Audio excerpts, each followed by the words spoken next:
Y'all got cheated with the Miss Sue story because that music was so goddamn loud. I don't know where the volume adjusted itself because I put it on 10% and it came out at 300. So let's go ahead and just run that back for the people where the music was so distracting that they couldn't even get into the story.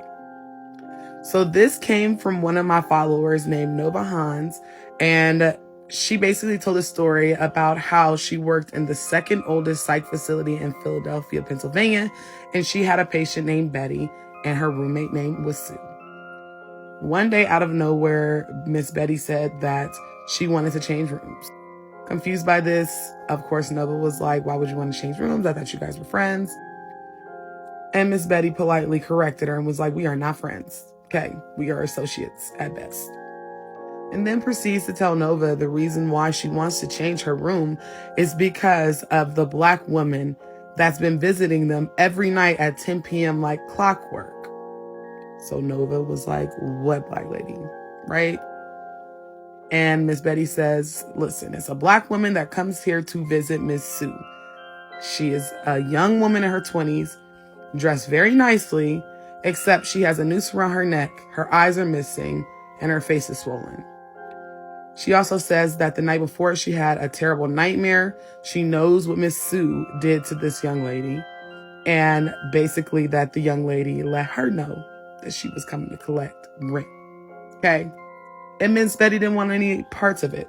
So they agreed and they moved her room. Once they got Miss Betty out of the room, the spiritual reparations commenced. Okay? I'm going to insert the video again. Hopefully you guys can hear it because I was shook. Okay? You cannot tell me that you don't pay for the shit you do in life whenever you about to be unalive. Okay? I wanted to kind of do a partial video response, even though my story is in the comments. It's a lot of nuance to that story. So this is like the follow-up to that. So where I left off was that night, Miss Sue is screaming, like I said in the comments, "I'm sorry, I'm sorry, I'm sorry." Now, I worked 11A to 11P. So I was there. Me and the team were there to hear her screaming, right? So we all run down to the room to see what's going on. Miss Sue in there fighting for her whole life. Like her whole life.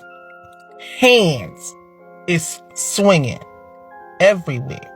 So we kind of jump on Miss Sue to kind of stop her from screaming. And she's like, let me go. They're coming to drag me to hell. And we all jump back like, what the fresh hell is this happening right now? And we're like, what is going on?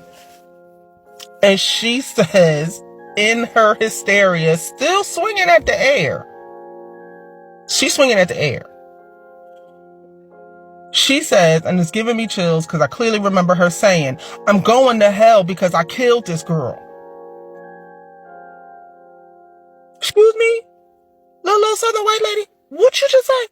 She's swinging. Like swinging at the air. Like, who, what, they, them was coming for her ass.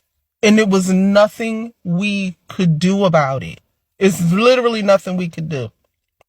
We just watched in horror. And then Sue let out this blood curling, like, it wasn't a wail, it wasn't a scream, it was a sound I had never heard before and pray I never have to hear again. And then it went quiet. And she fell back in the bed. Didn't she have a massive heart attack?